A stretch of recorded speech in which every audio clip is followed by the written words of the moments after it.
Okay, guys, the moment is finally here. I've waited for this movie for ages. Now it's time. On with the review. So, let's talk about the newest movie in the DC Cinematic Universe known as Suicide Squad.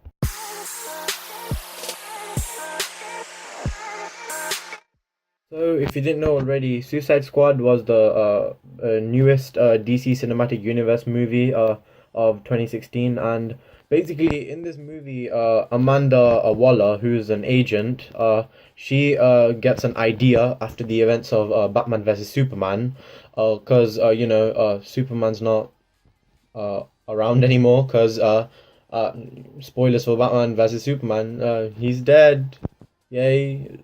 And if you haven't, sorry if you haven't seen Batman vs Superman yet. If you haven't seen it yet, but really, what have you been doing for the past, right, for May, June, for the last 7 months? Okay, all right, okay. Let me hurry. Yeah, so to everyone, Superman was like a big deal, and now they're all like, what if the next Superman isn't, what if the next Superman's not so super? What if he's just a massive dick? So they gather a group of supervillains and decide to make a group called Task Force X, also known as the Suicide Squad. Now, after they've made their Suicide Squad, they've got to go solve a mission, and I don't want to give you any spoilers, so watch it if you want to find out what's the mission. In theaters now. Okay, so all of this BS put together gives you an actually pretty flippin' awesome movie if you think about it. Yeah, it's actually the idea of gathering characters that you haven't actually seen before, characters like Deadshot, Harley Quinn, like you haven't seen on screen, and giving them a movie together was actually a pretty good idea. I mean, it worked before. If we take the example of Guardians of the Galaxy, none of them had their own movie, and I thought that giving them this movie as their own was a really good idea. So I'll give thumbs up to David Ayer, the director, for that one. As I already said, it worked on Guardians of the Galaxy, and I'm proud to say that it will also worked in this scenario. Okay, now it's time to talk about the Joker. So, in this movie, Suicide Squad, Joker is played by Jared Leto, and his Joker wasn't that bad actually. I was actually scared before I went in to watch this movie. I was like, oh my god, please be good, please be good, please be good, and yeah, he was actually pretty good. But I still personally I prefer Heath Ledger as the best Joker. And then Jack Nicholson, and then probably Jared Leto. But yeah, I like all the Jokers that have been portrayed on screen. But the Joker's actually a really hard character to play on screen because uh, he's a crazy piece of shit, and I think Jared Leto did his job very well. I mean, to get into the character, if you didn't know this, he actually did like he gave presents to his on-screen cast. So like Margot Robbie got a snake in a box, Will Smith got a dead rat, and people got other sort of random shit. So yeah, I ain't working with that guy if I ever become an actor. So yeah, that's well, you guys learned something new today. I might become an actor. No, that Jared Leto got into the character. So I think that's a good idea of becoming a new, like getting into the character. So that's kind of a new aspect to staying in character. And the good thing was he actually never got out of character or every time. And all if you look at his tattoos, all of them tell a story. So like if you noticed on his arm, that one, he had a picture. He had a tattoo of a bird, and he had an arrow through it, and that bird was actually a robin. So yeah, that tattoo was a dead robin, and I thought that was pretty awesome. The first time I saw it, I was like, oh, dead robin tattoo. But yeah. Anyways, let's talk about the. I also think that Jared Leto's Joker's his voice was similar to Heath Ledger's.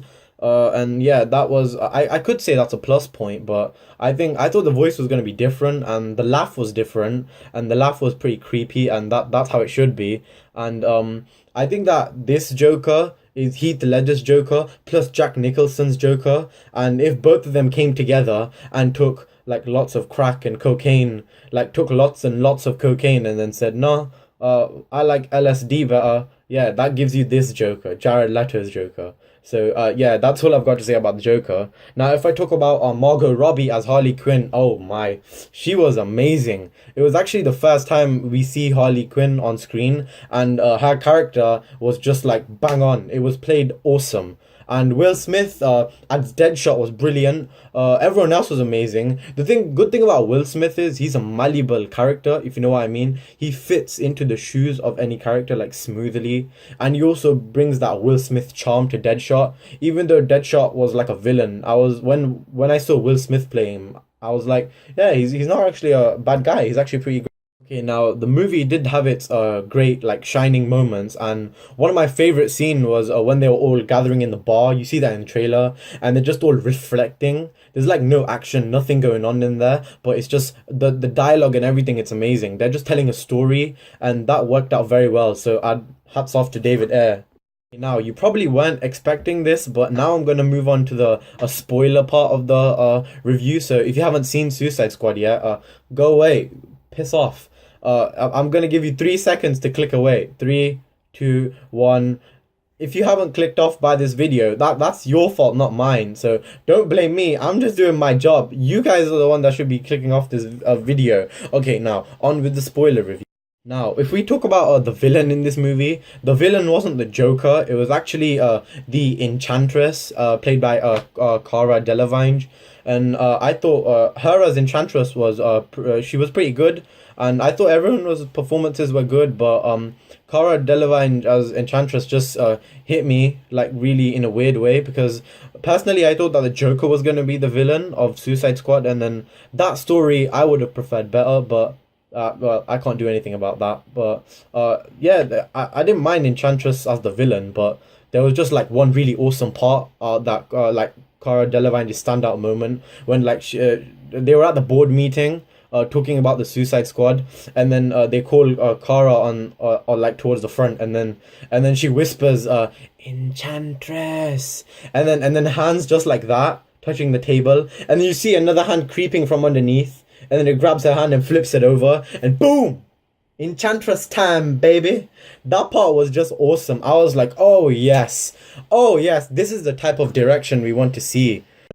So if they make a Batman, like a standalone Batman movie with Ben Affleck, I hope that they cast the Joker as the villain in that, because that would be an interesting story, and I would definitely go watch that. So yeah, I think Suicide Squad does a good job of standing on its own as another great DC Cinematic Universe film.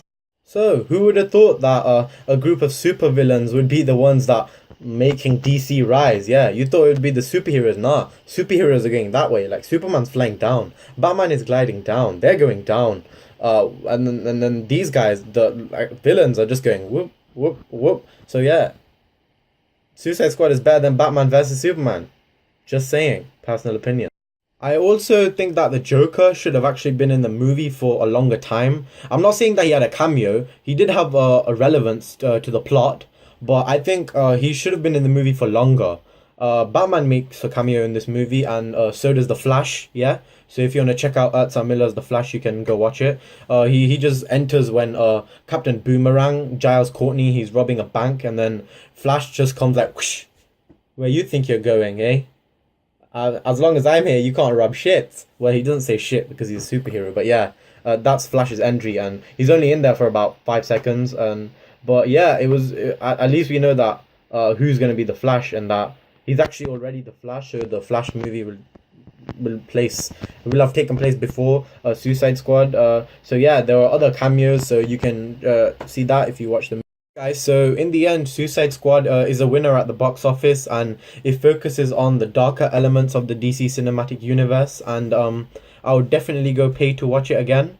But some people would say that it's not as good as they would thought it would be. Personally, I thought that it was brilliant. Yeah, I loved it, and I thought it could have been better if they focused on the story. And this movie is rated R for some reason, but in America it's rated R, but here it's rated 15, and I don't know why. Will Smith only says dickhead once, and I guess it's probably because of the violence. They like like with katanas they slice these alien thingies heads open, and that's I guess why it's probably rated 15 for that. But it's not, you can't see blood or shit like that. But why am I talking about the age rating? This is a review. Okay, so yeah, as I said, Suicide Squad was a winner at the box office, and I would pay to go watch it again. And it's definitely better than Batman v Superman. That's my opinion.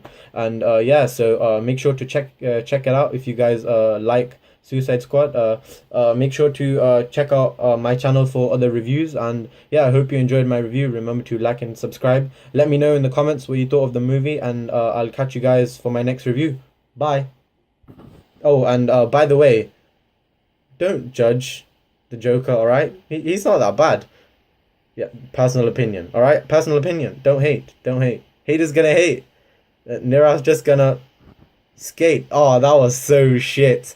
Okay, alright, okay. No, this is over.